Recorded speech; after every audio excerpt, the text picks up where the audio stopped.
में शुरू होगा मैच। भारतीय महिला हॉकी टीम के पास इतिहास रचने का मौका। कोच का कहना है कि टीम ने हार के बाद वापसी करना सीख लिया है।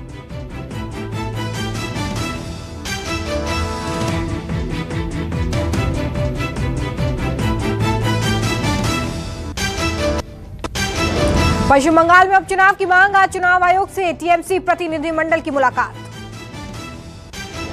इससे पहले भी टीएमसी ने 14 जुलाई को दिल्ली में मीटिंग की थी।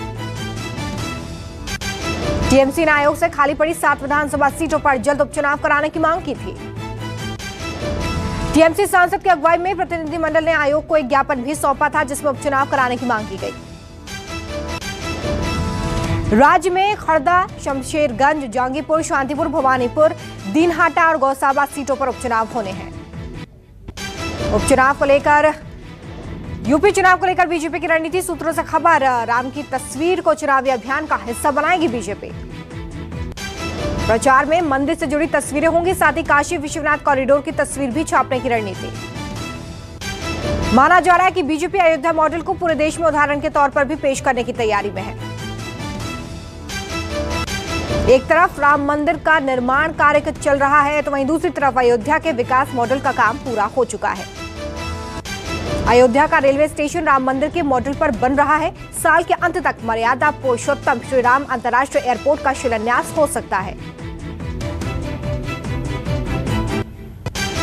समाजवादी पार्टी के अध्यक्ष अखिलेश यादव की साइकिल के बहाने सत्ता में वापसी की कोशिश। लखनऊ में हुई समाजवादी पार्टी की साइकिल यात्रा। सड़कों पर दिखा समर्थकों का सैलाब। लखनऊ में अखिलेश यादव ने लगभग 6.5 किलोमीटर लंबी साइकिल यात्रा निकाली। इस दौरान अखिलेश यादव ने दावा किया कि जनता का माहौल देखकर लगता है कि इस बार सपा यूपी में 400 सीटें जीतेगी। सपा ने नारा दिया कि यूपी का ये जनादेश आ रहे अखिलेश। इस थीम पर लखनऊ में पोस्टर भी दिखाई दिए।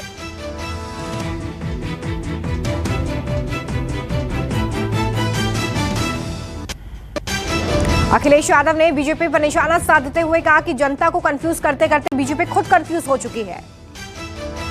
एमपी बीजेपी के नेता का अजीबोगरीब बयान। विधायक रामेश्वर शर्मा ने बाढ़ के लिए कांग्रेस को बताया जिम्मेदार। रामेश्वर शर्मा ने कहा कि अगर यूपीए सरकार पूर्व पीएम अटल बिहारी वाजपेयी के नदी जोड़ो अभियान को न रोकती तो बाढ़ नहीं आती।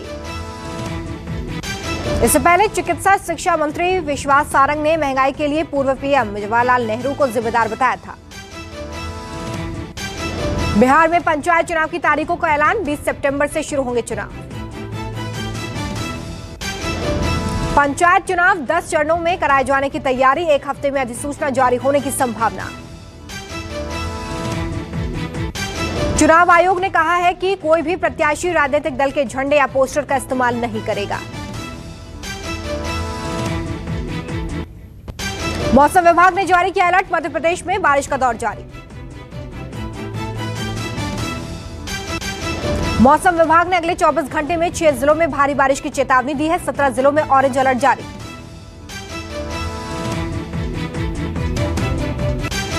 राजगढ़, शाजापुर, आगरमालवा, मंदसौर, गुना, अशोकनगर में अगले 24 घंटे में भारी बारिश का अनुमान। मौसम विभाग के मुताबिक इन जिलों में 64.5 मिलीमीटर से 204.4 मिलीमीटर तक बारिश हो सकती है। यूपी के कई जिलों में आज और कल भारी बारिश के आसार। राजस्थान के पूर्वी हिस्से में लगातार बारिश जारी।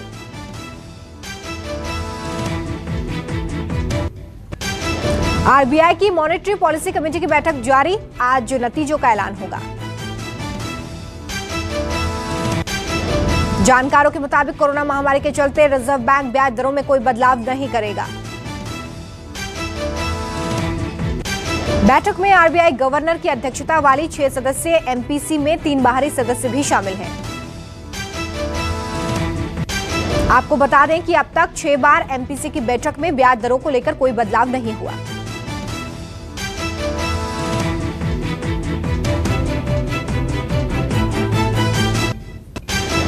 जम्मू कश्मीर के श्रीनगर में आतंकवादियों ने सुरक्षा बलों पर फेंका ग्रेनेड।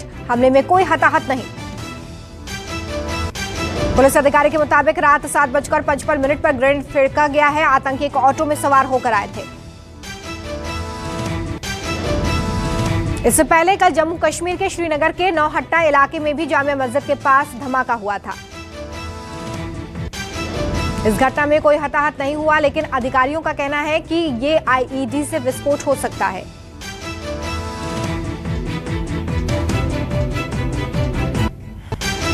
दिल्ली वालों को मिलेगी बड़ी सौगात, आज से पूरी पिंक लाइन पर सफर कर सकेंगे मेट्रो यात्री। पिंक लाइन पर सफर की शुरुआत के साथ ही ये देश की सबसे लंबी मेट्रो लाइन बन जाएगी। पिंक लाइन से दिल्ली के अलावा नोएडा, गुरुग्राम, फरीदाबाद, गाजियाबाद के कई यात्रियों को फायदा मिलेगा। सीएम केजरीवाल करेंगे उद्घाटन, कोरोना की वजह से वर्चुअल तरीके से आयोजित होगा समारोह। भारत की अध्यक्षता में आज संयुक्त राष्ट्र सुरक्षा परिषद की बैठक, अफगानिस्तान में बदतर होती सुरक्षा स्थिति पर होगी चर्चा। यूएनएससी में इस मुद्दे पर चर्चा का फैसला, विदेश मंत्री एस जयशंकर और अफगानिस्तान के विदेश मंत्री की हुई बात। यूपी के सहारनपुर की एक निजी यूनिवर्सिटी में तेंदुए के 2 बच्चे घूमते दिखाई दिए हैं, लोगों में हड़कंप।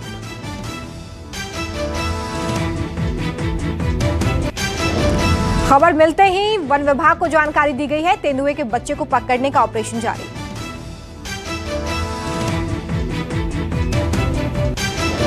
लखनऊ में चलाया गया वैक्सीनेशन का मेगा ड्राइव, एक दिन में 87,000 लोगों को लगा टीका। लखनऊ के 7 प्रमुख अस्पतालों के अलावा स्वास्थ्य केंद्रों पर भी अभियान चलाया गया।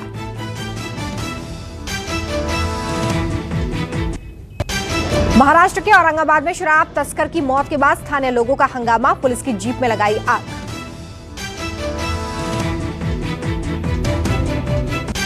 पुलिस को देख भाग रहा था अवैध शराब कारोबारी, पुलिस के डर से तालाब में कूदा, डूबने से मौत। कोलकाता में फिर पकड़ा गया फर्जी अधिकारी, खुद को एनसीबी का अधिकारी बताया। पकड़े गए फर्जी अधिकारी का नाम गुलाम बताया जा रहा है, कई लोगों से कर चुका है ठगी।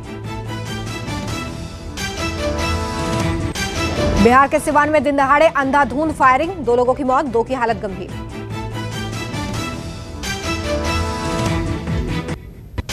गुजरात में गांधीनगर के सिविल अस्पताल में पकड़ी गई शराब, करीब 70 अंग्रेजी शराब की बोतलें बरामद। पुलिस को सूचना मिली थी कि अस्पताल परिसर में एक गाड़ी में अंग्रेजी शराब छिपाई गई थी, जिसके बाद ये कार्रवाई हुई। शराब की कीमत करीब 26,000 रुपए बताई जा रही है। साथ ही पुलिस ने एक आरोपी को गिरफ्तार किया है।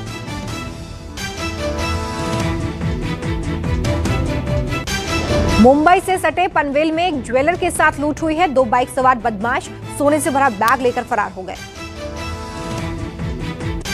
पुलिस ने एक संदिग्ध को हिरासत में ले लिया है। लूटे गए सोने की कीमत करीब 70 लाख रुपए बताई जा रही है।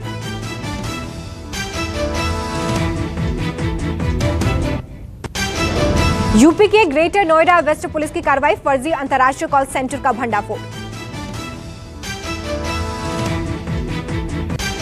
मौके से पुलिस ने 32 युवकों को गिरफ्तार किया है, जबकि मालिक समेत 20 अब भी फरार। पुलिस ने मौके से 55 कंप्यूटर, 2 लैपटॉप, 32 मोबाइल, 20 हेडफोन बरामद किए। आरोपी कई देशों को इसमें शामिल किए हुए थे, लोगों को कॉल कर कंप्यूटर से वायरस और बग निकालने का झांसा देकर ठगी करते थे।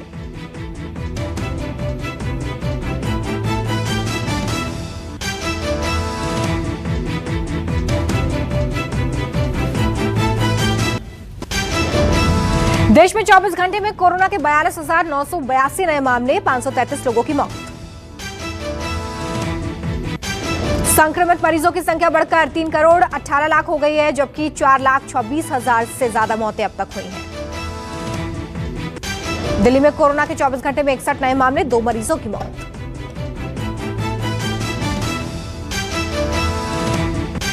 महाराष्ट्र में कोरोना के 6,126 नए केस, 24 घंटे में 195 लोगों की जान गई। कर्नाटक में 1,785 नए मामले सामने आए हैं, कोरोना से 25 मरीजों की मौत हो गई है। यूपी में 24 घंटे में 61 नए मामले दर्ज किए गए हैं, 2 की मौत। असम में 24 घंटे में 1,067 नए मामले, 24 घंटे में 17 लोगों की जान गई। मणिपुर में 24 घंटे में कोरोना के 757 नए मामले, 8 मरीजों की मौत। आंध्र प्रदेश में कोरोना के 1546 नए केस दर्ज किए गए हैं। अब तक 13,000 से ज्यादा लोगों की मौत हुई है। केरल में 22,040 नए मामले, 24 घंटे में 117 मरीजों की मौत।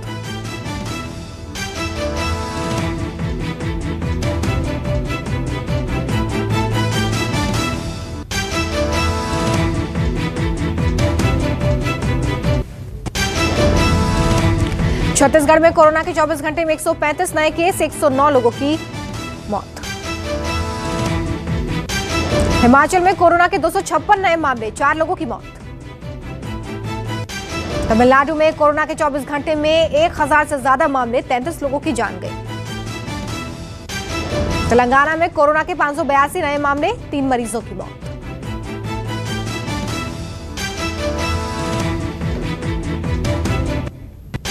टोक्यो ओलंपिक में भारत की झोली में आया एक और पदक। कुश्ती में रवि दहिया ने सिल्वर मेडल जीता। पहलवान रवि दहिया पर इनाम की बारिश। हरियाणा के सीएम ने 4 करोड़ रुपए और सरकारी नौकरी देने का ऐलान किया। रवि के गांव में इंडोर स्टेडियम भी बनाने का ऐलान। जालंधर में हॉकी टीम के कप्तान मनप्रीत सिंह के घर डांस करके परिवार वालों ने खुशी का इजहार किया है। कप्तान की मां भावुक हुई। टाइगर श्रॉफ ने वीडियो शेयर कर दिखाया अपना नया टैलेंट। वीडियो में टाइगर सेट के लोगों को जादू दिखाते नजर आए। फैंस के बीच नौरा का ऑडिशन वीडियो जमकर वायरल। 20 साल की उम्र में नौरा ने दिया था अपना पहला ऑडिशन। करीना ने फिल्म फराज का फर्स्ट लुक शेयर किया है। फिल्म फराज से जहान कपूर कर रहे हैं बॉलीवुड डेब्यू। मोना सिंह ने पूरी की फिल्म लाल सिंह चड्ढा की शूटिंग। सेट से तस्वीरें साझा की।